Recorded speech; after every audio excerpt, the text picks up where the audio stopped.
In today's video, I'll teach you how to log in Borrowell account. First of all, launch open any browser of your choice. You can see over here I've opened Google Chrome. Now click on the search bar and type in borrowell.com. Press enter.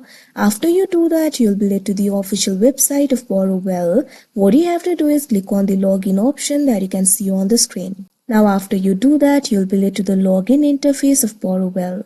You can see over here you'll be able to log into your account. All you have to do is enter your credentials over here. So click on the field of email address and enter the email address over here. Likewise, click on the field of password and enter the password. If you have forgotten your password, you can click on this option reset password that you can see on the screen. After you do that, you'll be able to reset your password.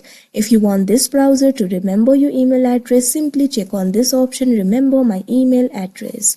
Now after you enter your credentials, click on the login option that you can see on the screen.